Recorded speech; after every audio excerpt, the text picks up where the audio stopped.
Muito boa noite, prezados amigos, prezadas amigas, queridos companheiros e companheiras de todo o Brasil. Prazer imenso poder estar recebendo vocês aqui, mais uma vez na nossa página. Boa noite, Sônia, boa noite, Yara Pinto, boa noite, Sila, juntamente com meu camarada, meu amigo, companheiro de batalha, Vadi Damus, deputado Vadi Damus. Como vocês sabem, estamos chegando aí de uma empreitada em terras distantes e para nós é muito bom poder matar a saudade aqui e fazer esse contato com vocês. Boa noite, meu camarada, meu amigo Vadi Damus. Boa noite, Paulo. Boa noite, amigas e amigos. Estamos aqui meio debaixo de vara, foi uma viagem muito cansativa, né? 11 horas, 12 horas de voo e já de São Paulo, Rio, vindo para cá, enfim. Então não é mole não, foi uma maratona, mas que valeu a pena. Valeu a pena. E nós estamos, na verdade, nós estamos virados, né, pessoal? Nós estamos... É o Renan. Ô, Renan. Oi. Pode tocar que estamos entrando ao vivo agora. Pode entrar que nós vamos tocar junto, tá? Prepara aí, pode entrar. Estamos preparando aí para entrar também na página do Vadi, né? Entrar na página do Vadi. Buenas noches, minha cara Cláudia. Estamos só filmando aqui, pessoal, o público aí, que nós estamos entrando ao vivo também pela página do Vadi, né? Mas nós estamos praticamente virados. Nós saímos ontem, né? No Lucila, Nara Mardones. Saímos ontem. Aqui no Brasil era 7, 8 horas da noite, a hora que nós saímos de Madrid. Chegamos de manhã, né? Em São Paulo. Boa noite, Jean Paim, boa noite, Pedro Gobete. E o Vadi ainda esteve... Foi horrível. Foi para o Rio de Janeiro, né? E do Rio de Janeiro retornou para participar da sessão, né? E, em primeiro lugar, pessoal, assim, eu acho que é importante vocês saberem que a gente teve essa iniciativa, tomou essa decisão de ir para a Espanha, não só por conta da questão do Tacla Duran, mas também por outros assuntos, por outros contatos, né? Praticamente nós ficamos 48 horas, Bárbara, 48 horas na Espanha. Agora, deu para fazer muita coisa, né, Vadim? Não, deu. E, pessoal, depois depois da missão cumprida lá, o que ficou claro para nós é de que se confirma tudo aquilo que nós vimos dizendo ao longo do tempo acerca dessas operações ditas de combate à corrupção, sobretudo a Lava Jato, é a falácia que sustenta essas operações. É como o direito é atropelado, como todos os princípios jurídicos, né, todo o ordenamento jurídico é desvirtuado, né, em nome desse suposto combate à corrupção. Ali uma série de convicções que nós tínhamos, que nós não só consolidamos essas convicções, como nós temos elementos documentais, testemunhos, né, sobretudo do Rodrigo Tacla Duran, que demonstram, né, que a Operação Lava Jato é um gigante de pé de barro. Quem ainda não compartilhou, pessoal, por gentileza, compartilhe, né? Vamos convidar mais gente para acompanhar a nossa transmissão. E a gente vai ter toda a tranquilidade, toda a paciência aqui, minha querida Bárbara, lá de São Borja, Juliana Penalva, para explicar para vocês assim tudo que a gente viu, que a gente buscou, né? A primeira questão importante, pessoal, eu acho que é isso que o Vadi diz aqui, né? Existe uma tese geral que eu acho que ela precisa ser compreendida pelas pessoas, né? A Operação Lava Jato, por si só, né? Quer dizer, quem é que pode ser contra uma ação de combate à corrupção? Evidente. Até os corruptos são a favor. Quer dizer, tu não vai encontrar ninguém, meu querido Ricardo Zamora, Caio Tiemann, tu não vai encontrar ninguém que seja contra uma ação de combate à corrupção, né? O que está em discussão não é isso. Todo mundo é a favor. Todo mundo é a favor, né? Agora, a Lava Jato, há muito tempo, ela se desvirtuou disso. Ela se desvirtuou disso. Quer dizer, aquilo que era para ser uma operação de combate à corrupção se transformou numa grande ferramenta, um grande instrumento político. E esse movimento político, ele acabou alcançando determinados objetivos. Primeiro, ele praticamente destruiu, né, os principais setores da indústria nacional, né? Quer dizer, o Brasil, depois a gente vai falar sobre isso, mas o Odebrecht era uma empresa com quase 200 mil funcionários que atuava nos 5 continentes, que praticamente controla todo o setor químico, petroquímico, da construção civil. Competia com empresa americana lá nos Estados Unidos. Competia com empresas americanas nos Estados Unidos, no Golfo do México, construía obras na África, na Ásia, né? A JBS era a maior empresa de proteína animal do mundo. E a Petrobras, uma excelência, uma referência mundial, líder em tecnologia e conhecimento na exploração de petróleo em águas profundas. Hoje, a Petrobras está sendo vendida a preço de banana para as multinacionais. A JBS vai ser despedaçada e vendida em pedaços. A Odebrecht foi estraçalhada, perdeu completamente o seu protagonismo.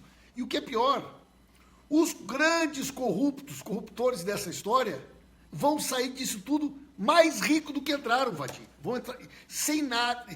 Os grandes corruptos dessa história, os empresários corruptos, aqueles que estão aí há décadas em diferentes governos estaduais, diferentes governos, estes vão sair lesos.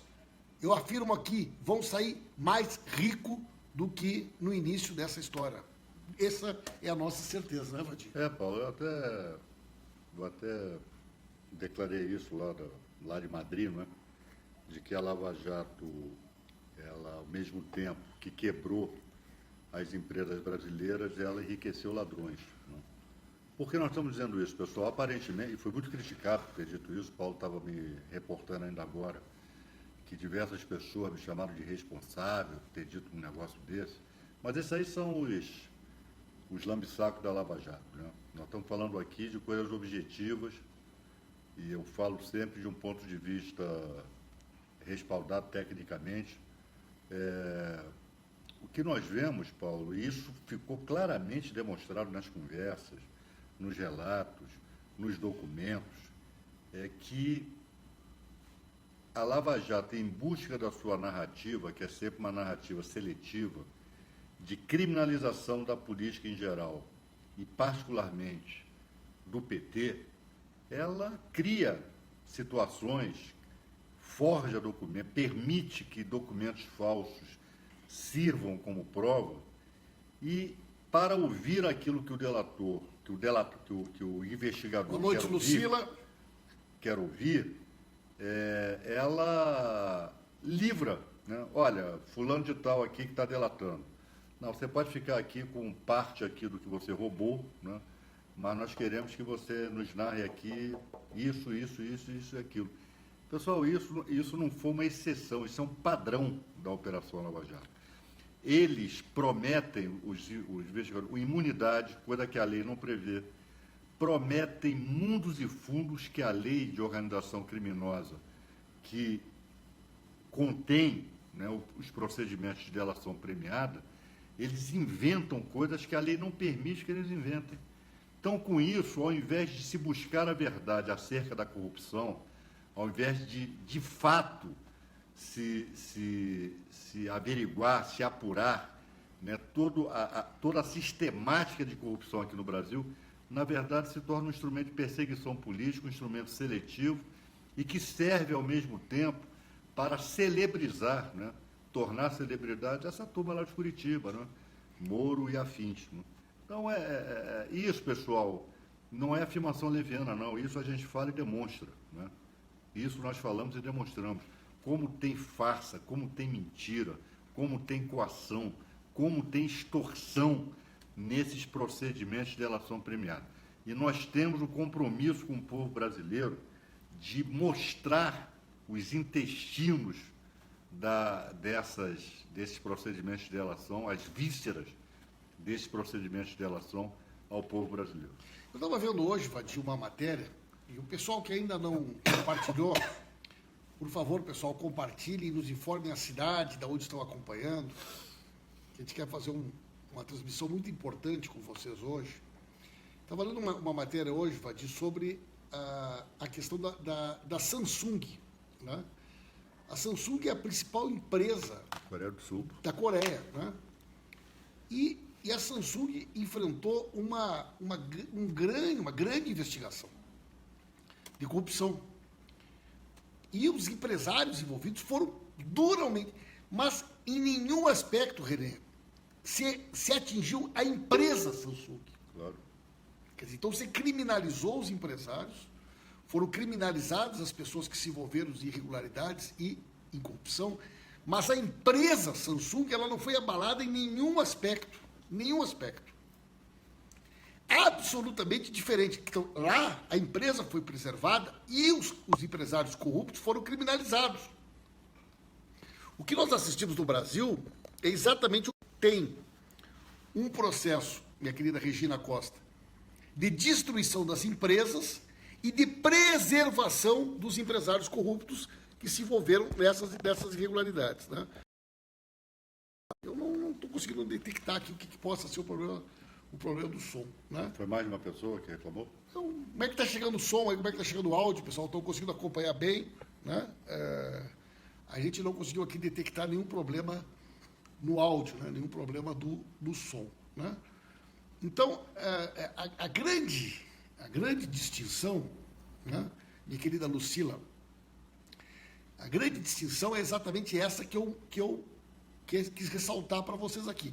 Nós conversamos com pessoas que participaram de investigações nos Estados Unidos, de pessoas que participam de investigações na Europa.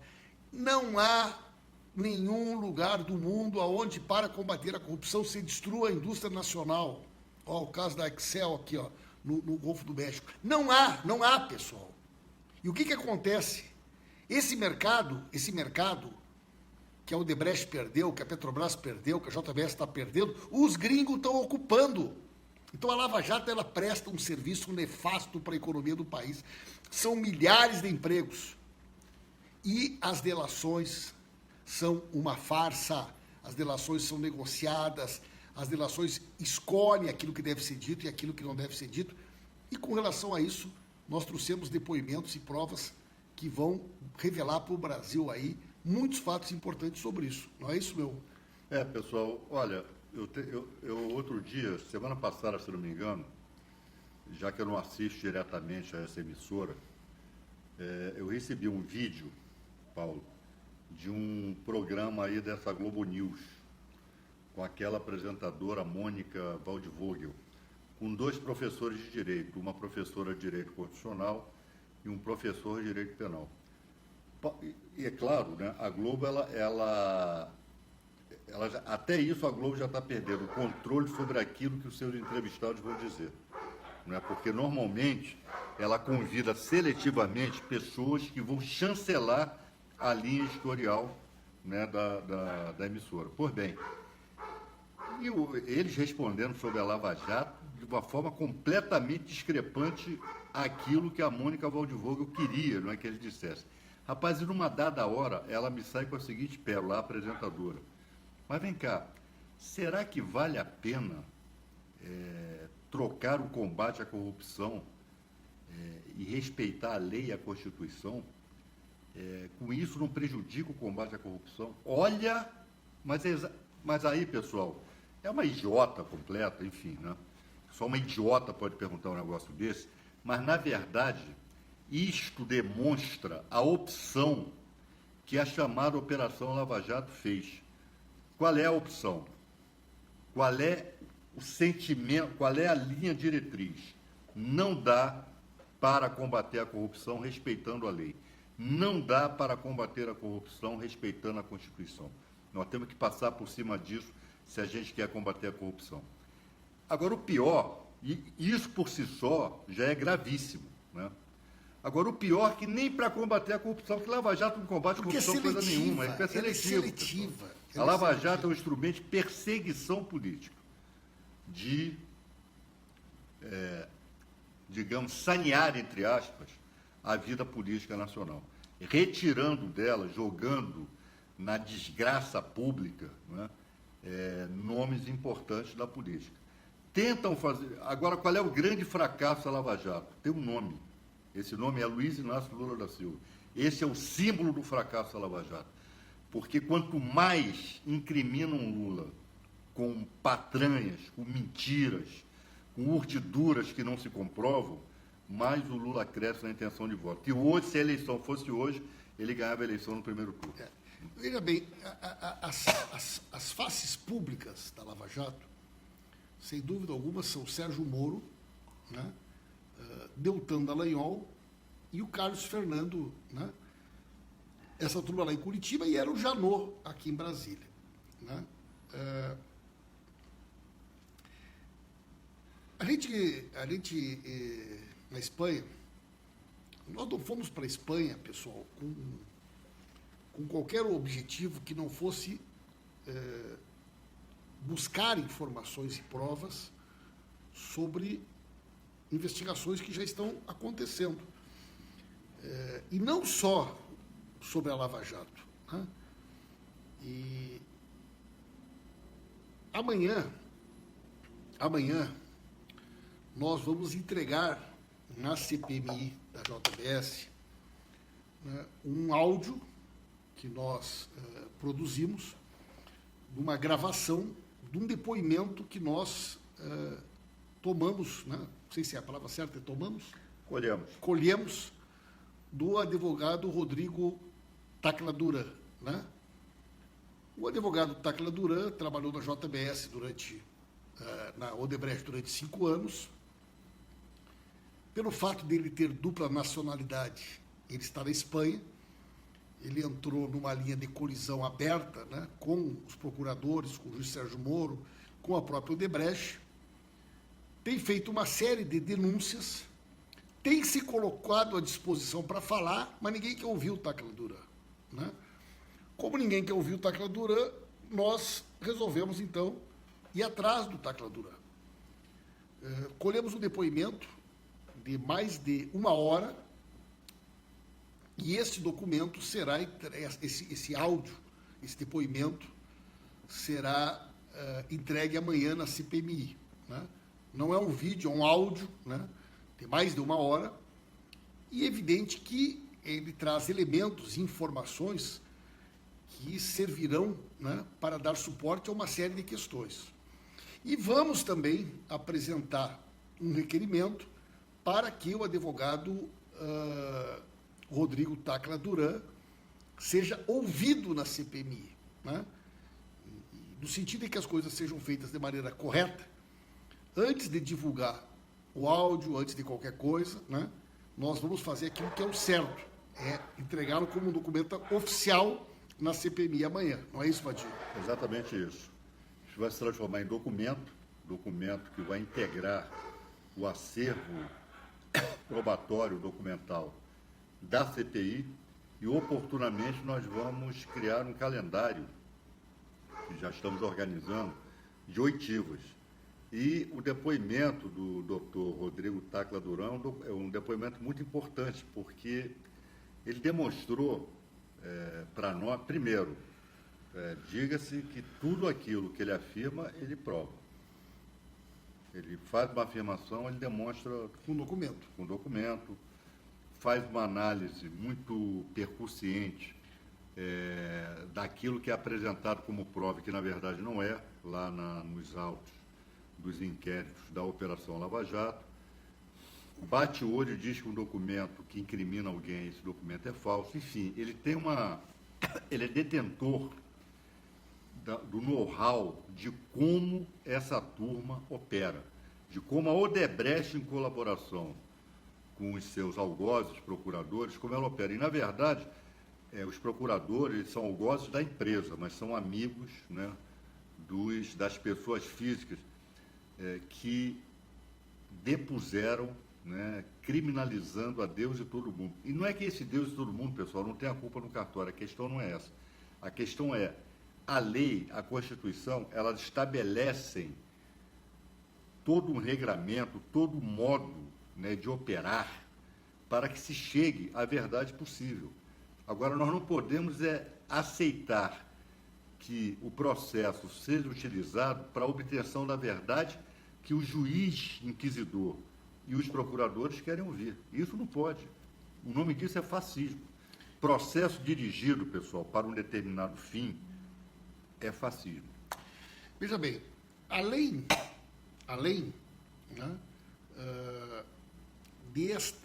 deste áudio, né, que é um depoimento, nós também trouxemos um conjunto de documentos oficiais, né, documentos inclusive de Andorra, né? Andorra é um principado, né? Que se localiza entre a Espanha e a França, mas que tem um status de país, portanto tem uma legislação própria e funciona como uma espécie de um paraíso fiscal, né?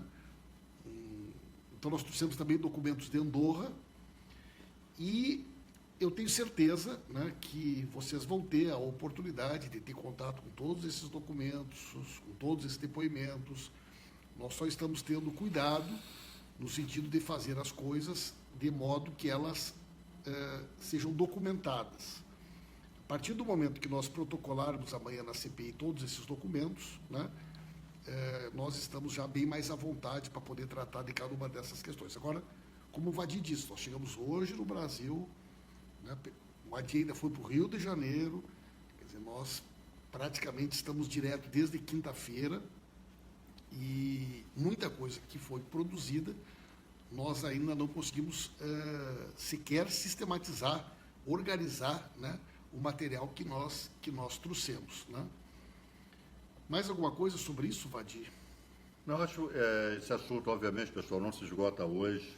Com toda a tranquilidade, nós, nas próximas transmissões, a gente vai explicar a vocês, assunto por assunto, né, que nós estamos catalogando, né? Nós vamos sistematizar todo o material que nós trouxemos.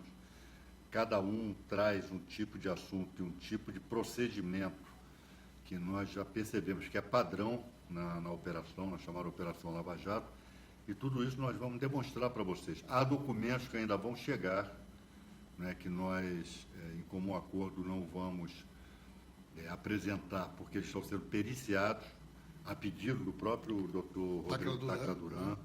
Ele vai nos enviar, nos próximos dias, não vai demorar não, para que tudo aquilo que nós afirmarmos, que eu e Paulo sustentarmos, nós vamos demonstrar, olha, está aqui, olha, isso aqui é verdade, olha, isso aqui está periciado. Olha, esse diálogo aqui com fulano de tal... Todas as afirmações... vão ser demonstradas. Elas são sustentadas em documentos, né, e provas. Então, nós temos, né, são 6 jogos de documentos sobre 6 diferentes assuntos, né? O pessoal tá dizendo, deixem em local seguro, cuidado com os documentos. Nós já tomamos todos os cuidados necessários para que foram colocados, né, de maneira criptografada, né, em nuvens, como se diz, né, da internet. Colocamos isso lá na Espanha para que não corresse nenhum risco e nós tivéssemos todas as garantias da segurança desse material, né? E nós vamos ter a oportunidade de detalhar com vocês aqui, passo a passo, vamos mostrar para vocês os documentos, vamos detalhar para vocês cada um dos temas e assim por diante, né? Paulo, né? Então a gente pode dizer para os nossos amigos e amigas que nós voltamos cheios de convicções, mas diferentemente da Lava Jato, as nossas convicções são provadas, estão amparadas em provas, são convicções decorrentes daquilo que se demonstra, não daquilo que a gente quer, que a partir de uma criação mental nós queremos convencer as pessoas de que isso é verdade. A verdade nós vamos mostrar como ela tem que aparecer tecnicamente, juridicamente, com demonstração de documentos, com testemunhos, com relatos consistentes. Então é esse o serviço que nós queremos prestar à sociedade brasileira. Fazer um contraponto a essa narrativa midiática que é esmagadora, né? Que coloca essa Lava Jato como uma entidade suprema, como uma espécie de santuário, né? Que não pode ser questionado. Nós questionamos sim, questionamos os métodos e voltamos a afirmar e vamos continuar afirmando. A Lava Jato presta um desserviço à democracia brasileira. O legado da Lava Jato não terá sido, pessoal, ao final, quando nós fizermos o balanço, algo que tenha dado um tiro de morte na corrupção. Não, deu um tiro de morte no direito, deu um tiro de morte na economia, deu um tiro de morte no emprego brasileiro. E a outra coisa, pessoal, que vai ficar claro é a necessidade de uma legislação sobre a questão do abuso de autoridade. Porque se tem uma coisa que fica claro em todo esse processo, é que o que determinados juízes e promotores estão fazendo, porque a seletividade, pessoal, a seletividade, o poder exercido de maneira inadequada, ele é algo criminoso, porque na medida que você... Vou dar um exemplo concreto para vocês. A Mônica Moura, mulher do João Santana, quando ela fez a delação premiada dela, aceita pelo Ministério Público, homologada pelo Ministério Público, em comum acordo com o Odebrecht, ela tem uma planilha, e essa planilha está taxada. O que ela é taxada? Ela está com várias linhas dessa planilha estão apagadas, né? Ela é taxada, ela está com risco preto. Tem uma tarja preta. Uma tarja preta. Você não consegue identificar o que estava escondido daquela tarja preta, né? Por que determinadas contas da Mônica Moura foram declaradas na delação e por que razão o Ministério Público Federal e o juiz Sérgio Moro não se interessou em investigar aquelas outras contas, que dinheiro que estavam naquelas outras contas, né? Então, isso permite uma seletividade, ou seja, eu escolho o que eu quero investigar e eu protejo quem eu não quero investigar, né? Então, desta maneira, você vai construindo, né, acordos ilegais, né? Ilegais. Nós conseguimos, por exemplo, estamos trazendo a planilha original, aonde não tem uma conta da Mônica Moura, tem 6 contas da Mônica Moura. E agora nós temos condições de tentar descobrir por que razão, né, essas outras contas tinham sido omitidas por ela, pelo Ministério Público e por Moro na sua delação. Isso é um exemplo, tem vários outros exemplos, mas para vocês entenderem o que é a seletividade, né? E a maneira que você, quando consegue a documentação original, que é a mesma coisa, meu caro Vadi, da história dos sistemas, né? Do Drauzio, né? Do outro sistema, do MyEbday, né? Que são sistemas, teoricamente, né? São 2 sistemas de comunicação da Odebrecht, da qual o Ministério Público extrai, né, os elementos para suas denúncias, mas que ninguém nunca teve acesso aos originais, né? Então, são sistemas que se prestam totalmente para manipulação, e inclusive os bancos, né? Quer dizer, bancos que foram utilizados nesse processo de lavagem de dinheiro, que nós temos elementos suficientes para afirmar que determinados extratos que foram incluídos nas denúncias foram falsificados e foram manipulados, né, Vadir? Paulo, só para simplificar para o pessoal, o exemplo que o Paulo trouxe aqui de Mônica Moura, esse exemplo mostra o seguinte, porque o que se quer, o que se exige, o que a lei exige? Que quem causou o dano ao patrimônio público ressarça esse dano. Ou seja, há um pressuposto para a colaboração. Quem causou o dano, quem roubou, tem que devolver aquilo que foi roubado. Na Lava Jato isso não acontece não, pessoal. Na Lava Jato, os acordos são celebrados e quem faz a delação é beneficiado com boa parte daquilo que roubou, boa parte dos recursos ilícitos que os beneficiaram, né? É por isso que nós estamos dizendo, a Lava Jato ela tem pé de barro, ela tem pé de barro. E isso, ao longo do tempo, será demonstrado a todo o povo brasileiro. Muito bem. Então, combinado, pessoal.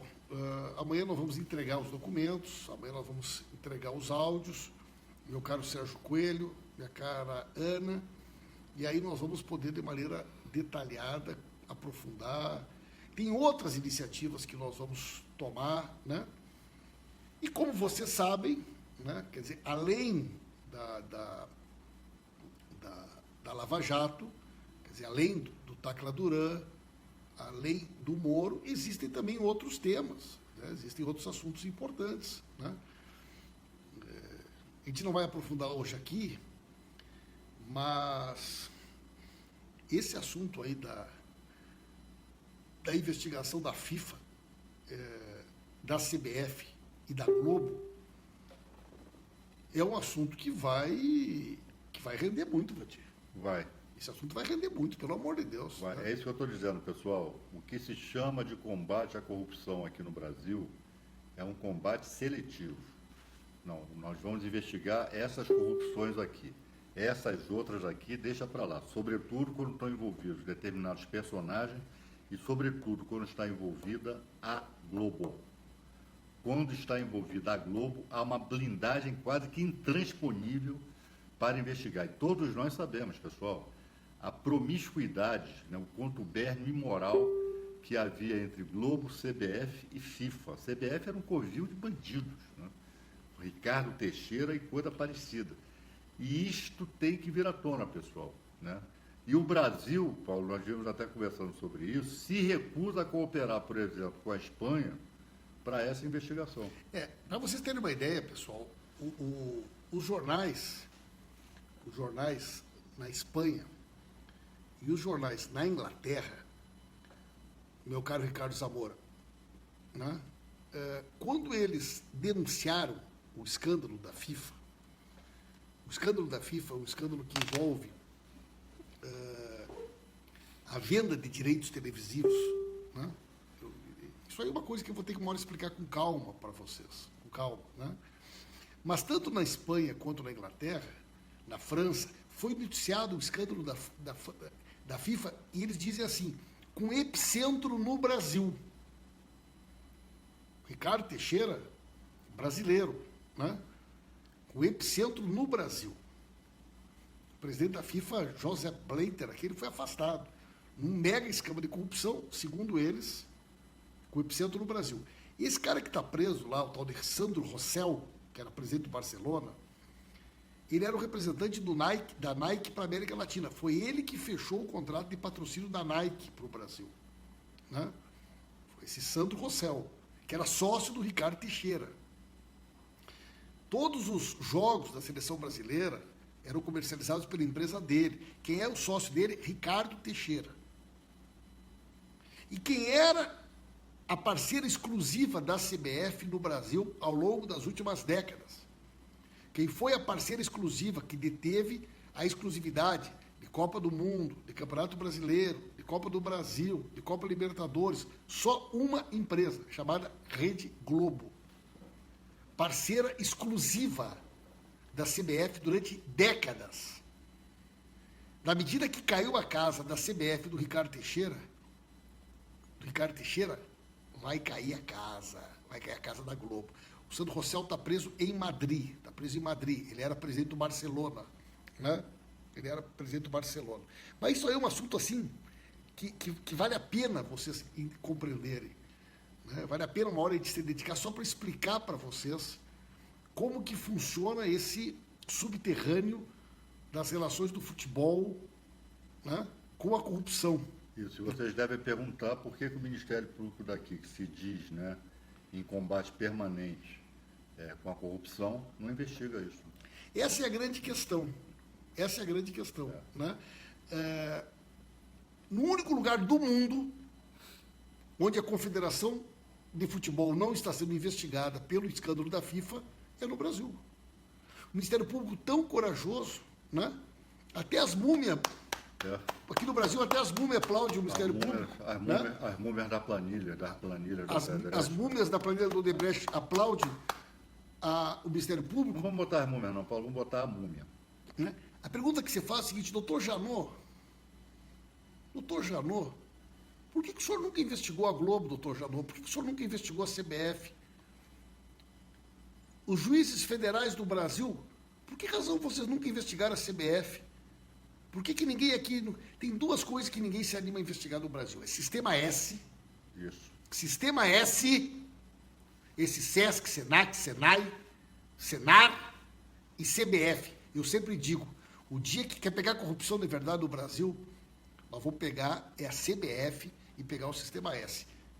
E a Globo está por trás dessa podridão toda, Vadir. É verdade. E é essa a verdade que não quer calar, né? Mas que os procuradores do Ministério Público Federal Brasileiro insistem em colocar uma névoa nisso, uma cortina, né? E aí jogam todas as baterias, né, para determinados setores, para determinados personagens, e os poderosos mesmo, esse juizeco lá de Curitiba, adora dizer que agora os poderosos, né, não tem poderoso nenhum que está sendo, poderoso mesmo é essa turma que eles não investigam. Que poderoso preso, cara, que poderoso. O Eike Batista foi para casa, o Carlos Arthur Nussmann foi para casa, da Odebrecht está lá o Marcelo... É o único... Fazendo de conta, e os 77 foram para casa. Os caras da JBS estão com todo o patrimônio liberado. Qual é o poderoso? O cara da OAS foi liberado. Qual é o poderoso? Poderoso a puta que pariu, não tem poderoso nenhum. Poderoso é quem detém poder. Poderoso não tem nenhum. A Globo. É banqueiro, né? Qual é o banco que foi pego? É o banqueiro, né, que o Palocci, num determinado momento, dizia que ia delatar. É a Rede Globo, né? Esses são os poderosos. E esses não são investigados. Em relação a esse, se cala. Né? Porque, ao contrário, porque esses protegem gentinha tipo Sérgio Moro e essa sua gangue lá do Paraná. Né? Esse Sérgio Moro... Vou dizer uma última coisa sobre isso. Né? Vou dizer uma última coisa. Não sei se você sabe, mas o Ricardo Teixeira tem dupla nacionalidade. Ele tem nacionalidade brasileira e nacionalidade espanhola. Assim como o Tacla Duran também tem. O Rodrigo Tacla Duran está lá na Espanha. O que ele quer? Ele quer que o processo dele, que está aqui com o Moro, seja enviado para a Espanha para que ele seja julgado lá.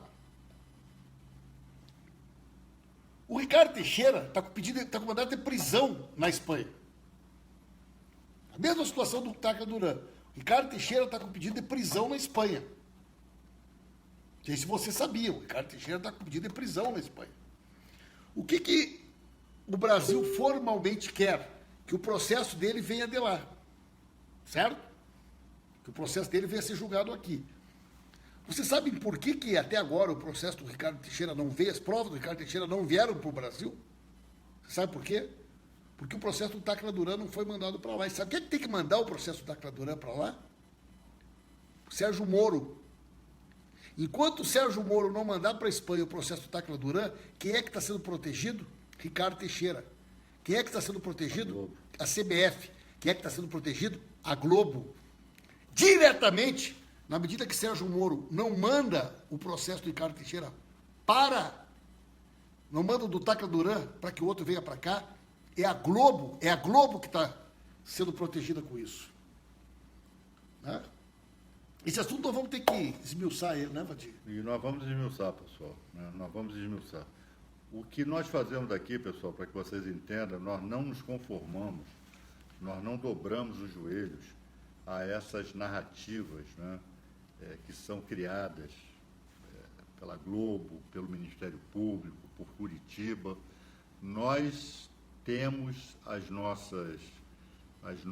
também as nossas certezas, as nossas convicções, e o que nós queremos é que tudo que aconteça aqui no Brasil em termos de combate a qualquer ilícito, seja corrupção, seja lá o que for, se dê nos termos da lei, se dê nos termos da Constituição.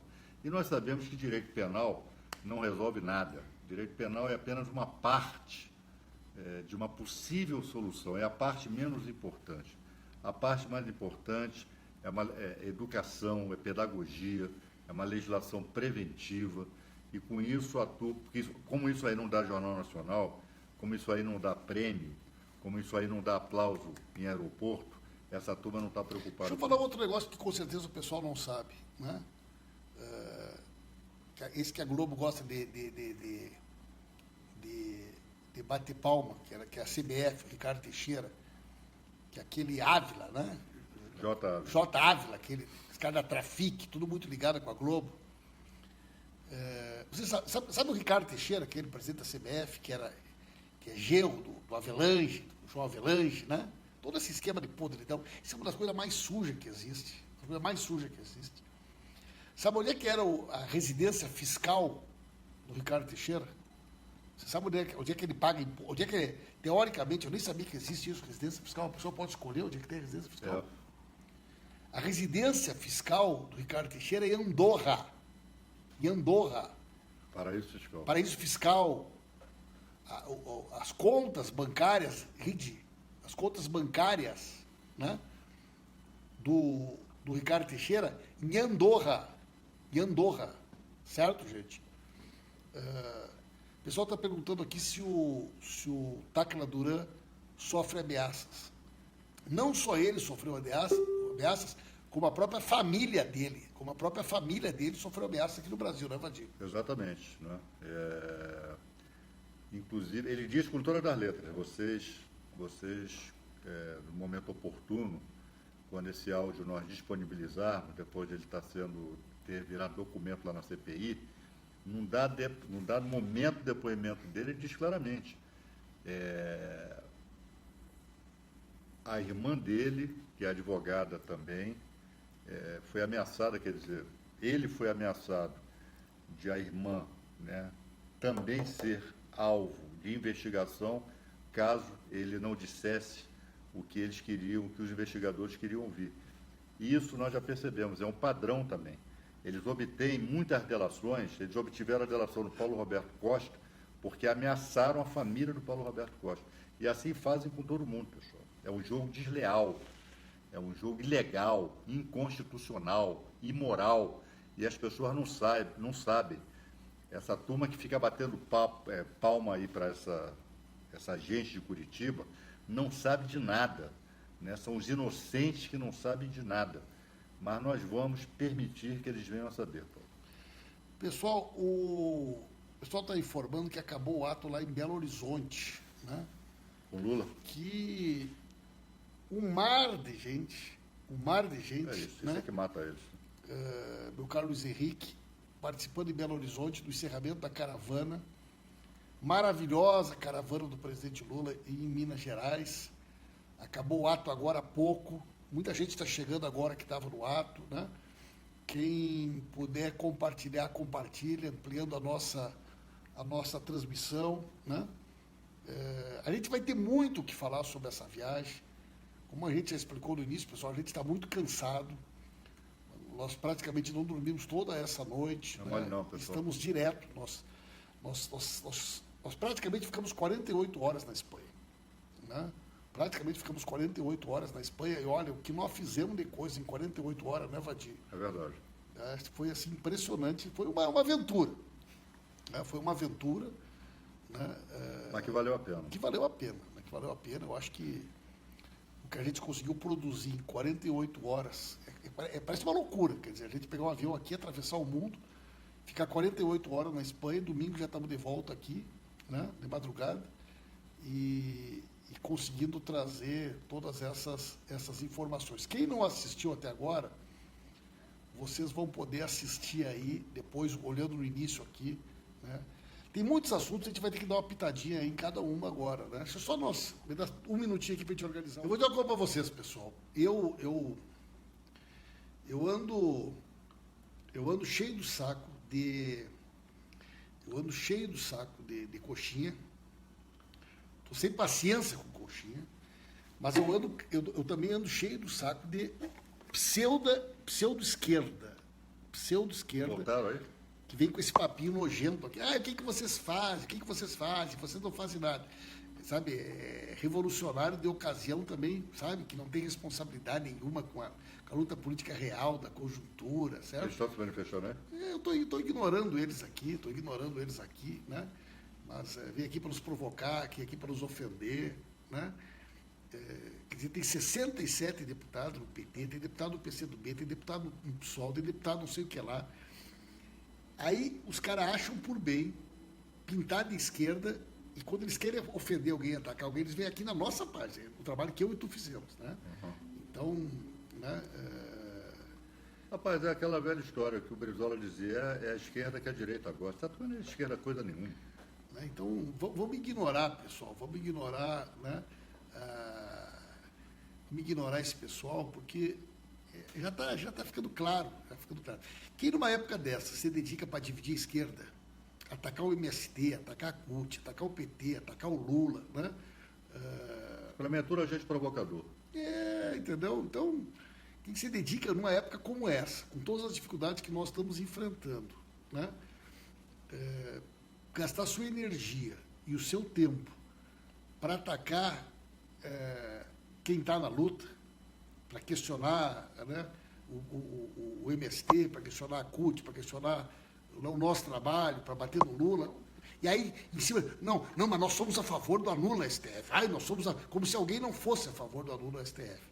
Sabe? Como se alguém não fosse a favor do anula STF. Então tem que ignorar, minha gente. Tem que ignorar para... Né, não vamos dar papo para essa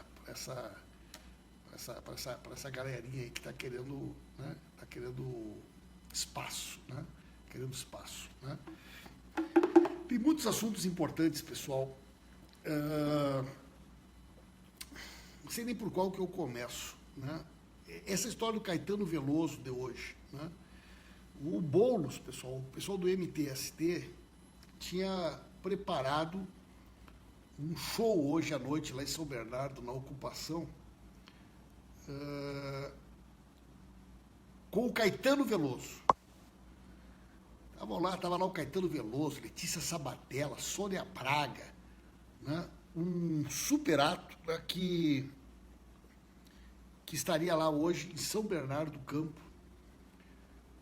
E chegou na hora, uma juíza proibiu o show do Caetano Veloso no ABC. A juíza doutora Ida Inês Del Cid, da 2ª Vara da Fazenda Pública de São Paulo, atendeu ao pedido do Ministério Público, que é um órgão fascista, né? E não permitiu. O senhor Carlos Zas está dizendo aqui, Miriam Moraes foi bloqueada por vocês por exigir que lidere o levante.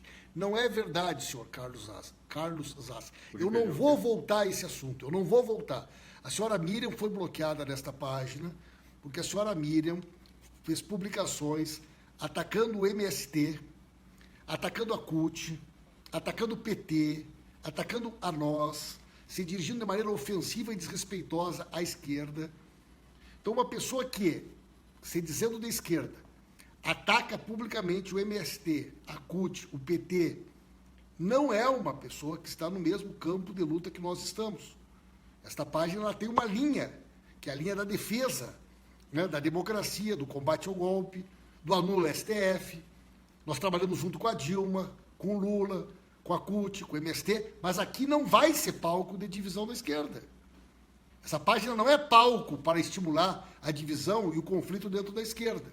Então, senhor Carlos, não foi por isso que ela foi bloqueada. E todas as pessoas que se dedicarem, sejam elas de extrema direita, com palavras ofensivas, a atacar o PT, a CUT, o MST, né, ou as lideranças do PT, aqui não vão ter espaço. Aqui não vão ter espaço. E se apresentem com a roupa que se apresentarem. Né? Sejam quem for. Se vierem para esta página aqui, nesta página aqui, para atacar as nossas lideranças, não, senhor Carlos Zas. Não, senhor Carlos Zas. Se o senhor quiser, depois eu lhe mostro.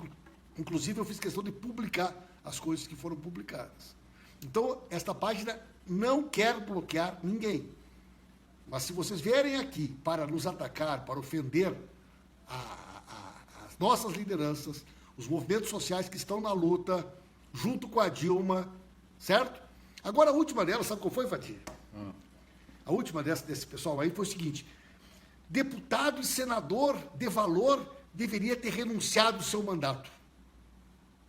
Esses deputados do PT, esses senadores do PT que não renunciaram aos seus mandatos,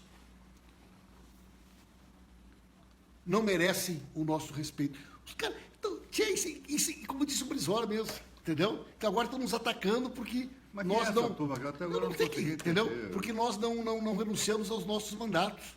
O PT deveria ter renunciado a todos os seus mandatos, né? Qual é a legitimidade deles? O que é que eles são? A direita gosta. Vocês apoiam o Caetano pedófilo, né? Vocês bloqueiam quem não concorda com vocês. Então o que Você é um acontece? débil mental. Eles estimulam, Você é um eles débil estimulam mental. a direita. Eles estimulam a direita a fazer o discurso contra nós. É isso que eles conseguem fazer. Estimulam a direita fazendo. Né? Então eu não quero, né? Mas quem vier aqui para ofender o PT, a CUT, o MST, vai ser bloqueado. Estou avisando. Vai ser bloqueado, ok? Ninguém é obrigado a vir aqui. Mas vai ser bloqueado. Quem vier aqui nos ofender e nos atacar, ok? Bueno, a juíza chamada Inês Del Cid, de São Bernardo do Campo, que atendeu o pedido do Ministério Público e impediu o show, estabeleceu uma multa de R$500 mil se o evento ocorrer, deferiu o uso da força policial, caso tivesse algum, né? A juíza, no despacho, debocha e diz que o brilhantismo do cantor, brilhantismo entre aspas, atrairá muitas pessoas ao local. Não há estrutura para o show, né? O artista é muito querido do público, vai interpretar canções lindíssimas com a sua voz inigualável e por isso eu não vou permitir. Pois essa juíza, por esta juíza, foi afastada em 2007, acusada de favorecer o PCC. Suspeita de favorecer pessoas apontadas como integrantes do PCC, a juíza Ida Inês Del Cid, da 2ª Vara de Mauá, foi afastada do cargo ontem. Isso é matéria Foi de a 2007. Foi a primeira autoridade judiciária paulista que afastou juíza ligado ao PCC. Essa juíza, né? É a pessoa que proibiu hoje o show. Então, é uma provocação, viu, Tchê? Não permitir, vereadora Rita, não permitir, vereadora Mirella, um show do Caetano Veloso, hoje, lá em São Bernardo do Campo, é uma provocação e a cara desse estado policial que o Brasil está vivendo, viu, Tchê? É verdade, rapaz. Eu me lembro que em plena ditadura, né, os artistas se solidarizavam com a luta de resistência, faziam seus shows, tinham letras censuradas, é verdade. Agora, proibir a realização de shows, isso não acontecia, né? Os jovens se reuniam, todos aqueles que combatiam a ditadura recebiam a solidariedade dos artistas, e esse estado de exceção que nós Caetano estamos Veloso, vivendo... que é a primeira vez que é proibido de cantar desde a ditadura. Pois é, né? Então, o que nós estamos vendo aí parte da onde? Judiciário e Ministério Público. Esses órgãos hoje são a linha de frente do fascismo brasileiro. São os pilares do estado de exceção. Claro, né, sem trocadilho, há as exceções de praxe, há juízes.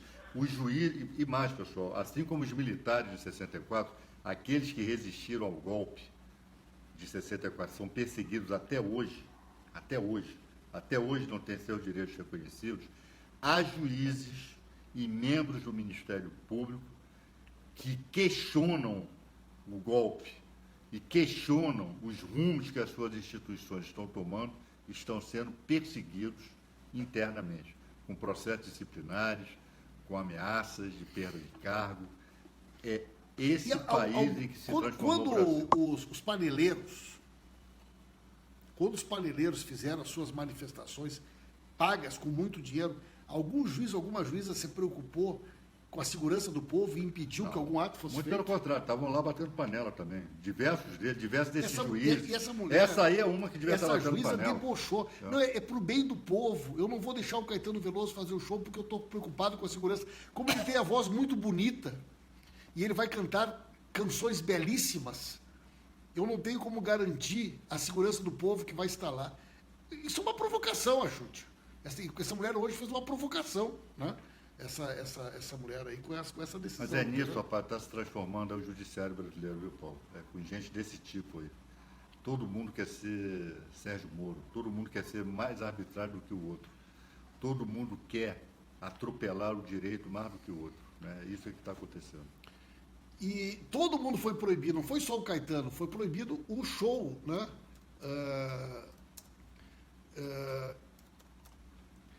O show todo foi proibido, né? Aí o Caetano foi lá pro local, né? E o pessoal fez um ato lá. Amanhã a gente vai poder saber direitinho o que aconteceu, mas é um fato, assim, digamos que vai entrar para a história pelo que ele representa de ruim, né? Mas é um fato que certamente vai marcar esse período de estado de exceção que o Brasil está vivendo hoje, né? Parabéns ao Caetano Veloso, hein, pessoal? Parabéns ao Caetano que hoje, né, entrou ao vivo, aí, entrou com toda a força aí para a gente poder olhar, né? Doutor Cristiano Zanin, Vadir, tu podia explicar essa questão, né? É muito grave o que aconteceu, muito grave o que aconteceu hoje, né? O doutor Cristiano Zanin já tinha conversado conosco na quinta-feira, né? Olha aí, ó, Caetano Veloso, é a primeira vez que sou pedido de cantar no período democrático. A turma que estava lá com ele, o Suplicy, o Boulos, né? Toda a turma que estava lá, ó. O cantor e compositor Caetano Veloso ter se sentido mal com a proibição do seu show. Da impressão de que não é um ambiente provavelmente democrático. E os advogados do ex-presidente Lula entraram nesta segunda-feira, dia 30, com mandato de segurança do Tribunal Regional Federal da 4ª Região contra o juiz Sérgio Moro, que teria cometido ilegalidades ao não destruir gravações telefônicas que estariam protegidas por sigilo profissional garantidos por lei a advogados. Entre os áudios, há conversas em que Cristiano Zanin dá orientações jurídicas ao ex-presidente. A defesa destaca que a Polícia Federal analisou estratégias jurídicas discutidas entre advogados do escritório. São 462 áudios específicos relacionados ao escritório de advogados que não foram inutilizados, né? Moro não destruiu 462 grampos dos advogados de Lula. Moro havia prometido ao ministro Teori que os áudios seriam destruídos. Bom, entre as milhares de gravações,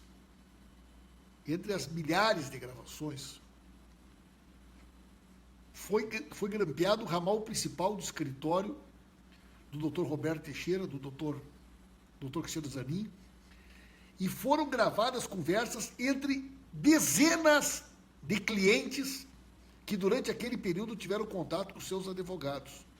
São mais de 30 advogados no escritório que foram grampeados indiretamente. E mais do que isso, Vadir, milhares, Ricardo Silva, meu querido camarada do Mortadelas e Tubaína, seja bem-vindo, milhares de conversas que não dizem respeito ao processo e que estavam até hoje lá, sendo ouvidas, conversas pessoais, conversas particulares. São milhares e milhares de gravações que, de maneira ilegal, nunca tinham sido destruídas por Sérgio Moro. Isto é um crime brutal, gravíssimo. Explica para o pessoal o que significa isso. E dá uma risada aí, que os caras estão reclamando que tu tá muito sério. Até o Rogério Tomás Júnior Pessoal, Mas rir olha do quê, só. né? Rir por quê? Exatamente. Tem algum motivo para dar risada? Exatamente. Pessoal, interceptação telefônica, a tecnologia permitiu que no plano das investigações de crimes, né, se pudesse utilizar a interceptação de diálogos telefônicos, mas a lei ela regula como é que isso deve ser usado, né? Ela faz primeiro, estabelece que é algo excepcional. Com a Lava Jato tornou-se um padrão, tornou-se algo banal, né? Porque eles, além do mais, essa turma, além do mais, tem preguiça de investigar, né? Eles não gostam de investigar, eles querem um prato feito. Então, segundo, o resultado da interceptação não pode ser vazado para a imprensa. Moro já descumpriu isso, Com a Dilma, todo mundo com Lula. sabe, com a Dilma, com Lula, com a Dona Marisa, comigo, contigo. Enfim, todas as conversas do Lula ele grampeou durante um determinado período de tempo. E depois divulgou, ilegalmente, criminosamente. E mais, a lei diz, pessoal, que é óbvio, quando alguém está sendo interceptado telefonicamente, né, e ficam dias sendo gravado, a maior parte dos diálogos não diz respeito à atividade criminosa. O cara tem marido, tem mulher, tem filho, advogado tem outros clientes além daqueles que estão sendo investigados, são réus em ações.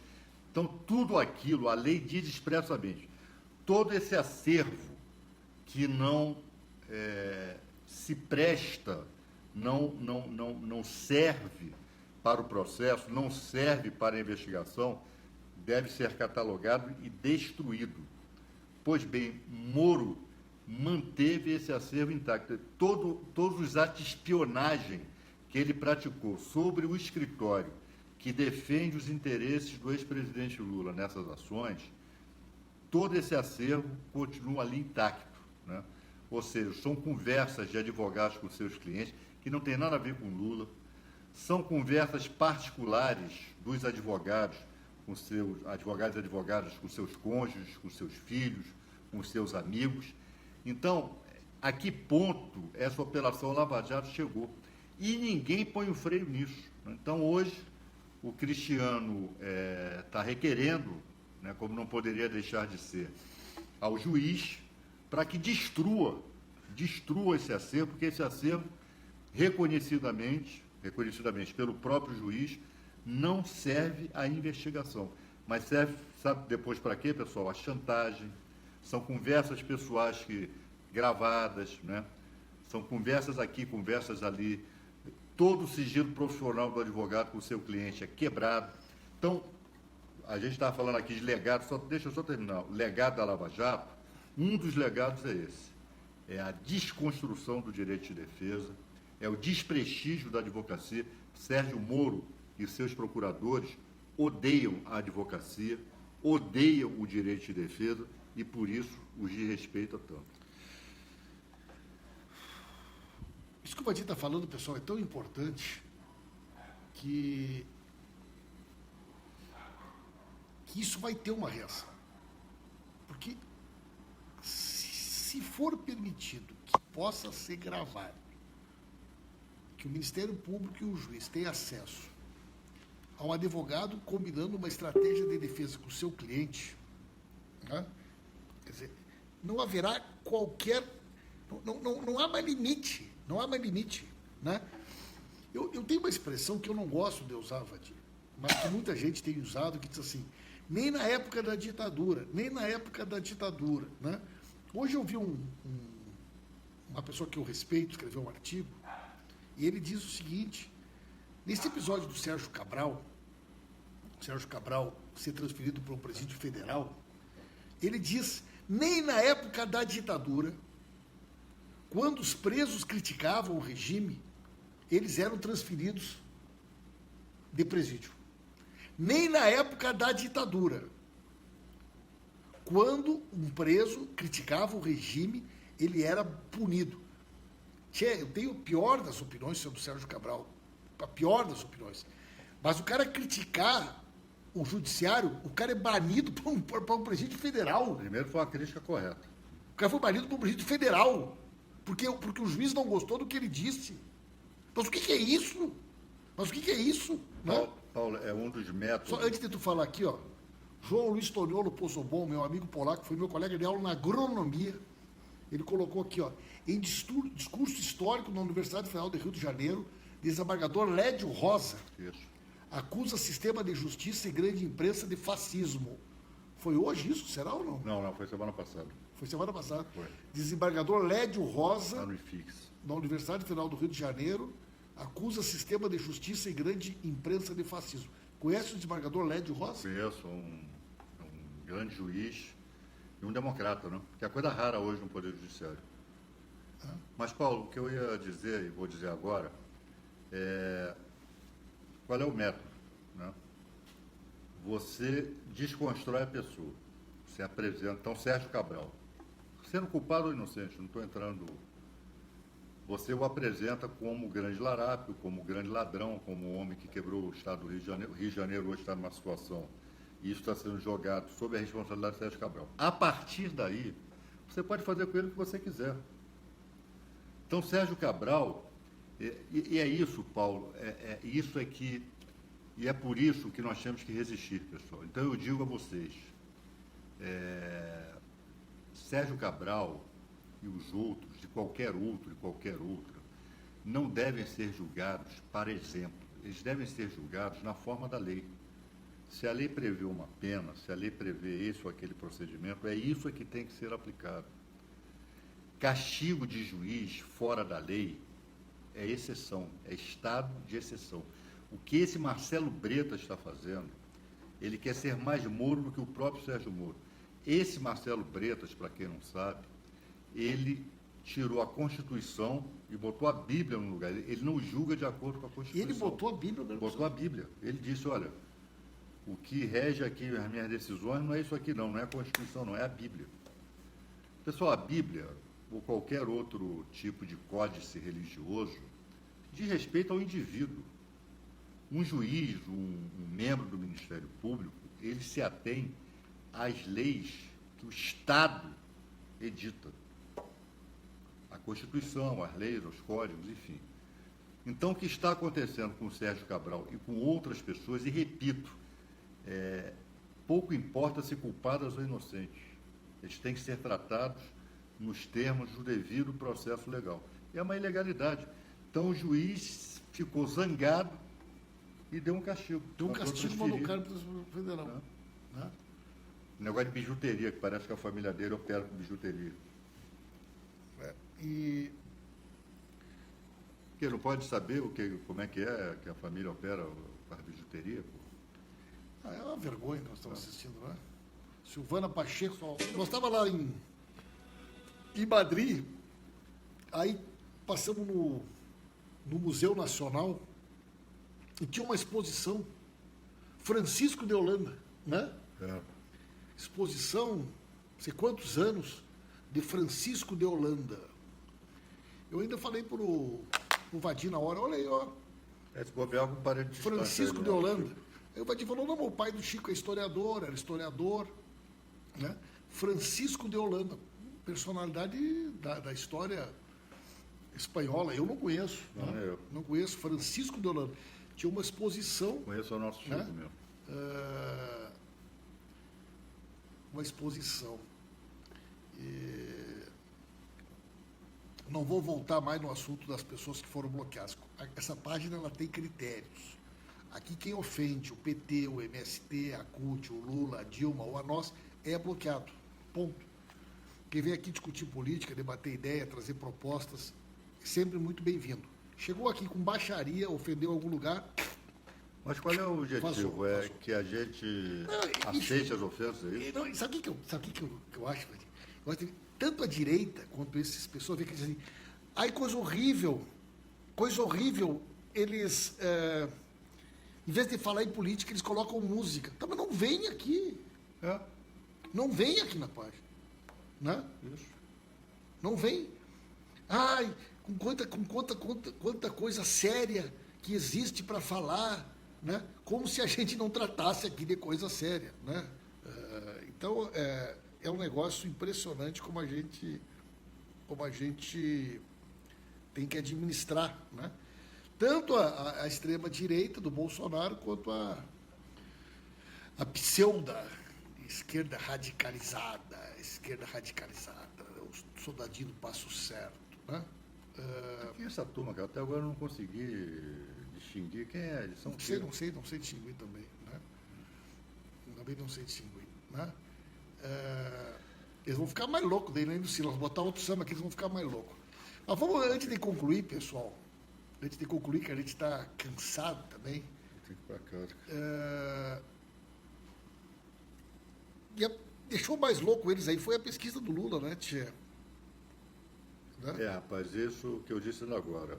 Se há o símbolo do fracasso dessa associação imoral entre Judiciário, Ministério Público e Rede Globo, esse símbolo chama-se Lula, né?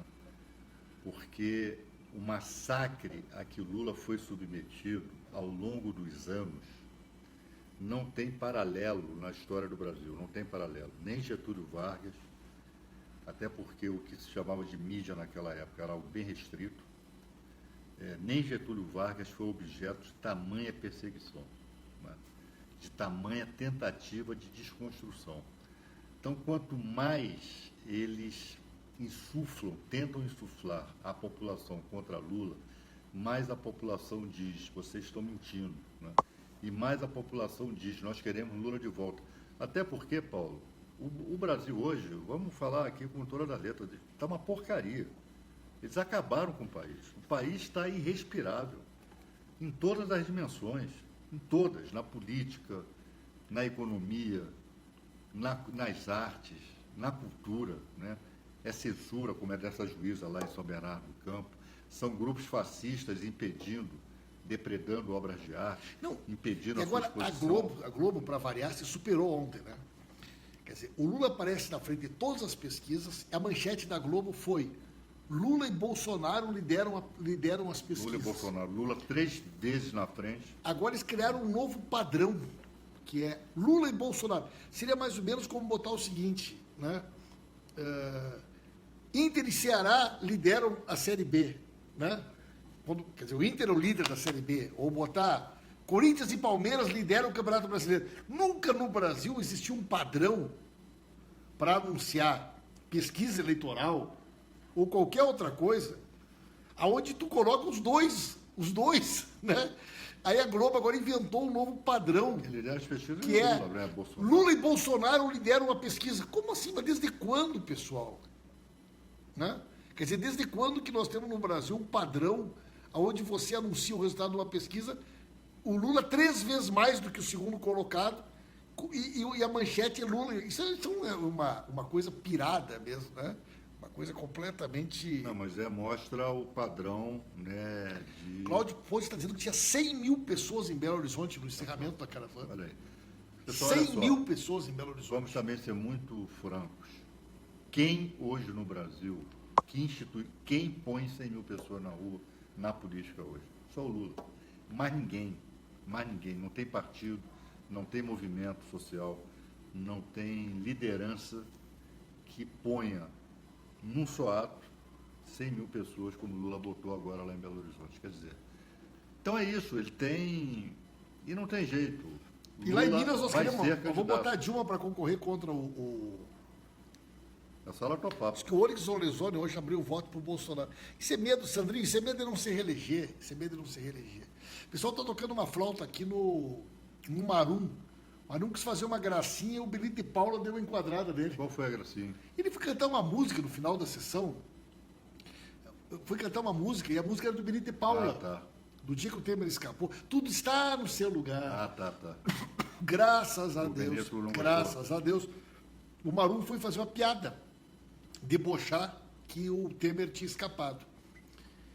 E aí o Benito de Paula veio e deu uma enquadrada nele. Isso é um imbecil que não tem o que falar, cantando a minha música não se presta para homenagear Temer, corrupto. Benito de Paula foi lá e pá, enquadrou. Benito de Paula foi lá e enquadrou Grande Benito. o Marum, né? Enquadrou o Marum, né?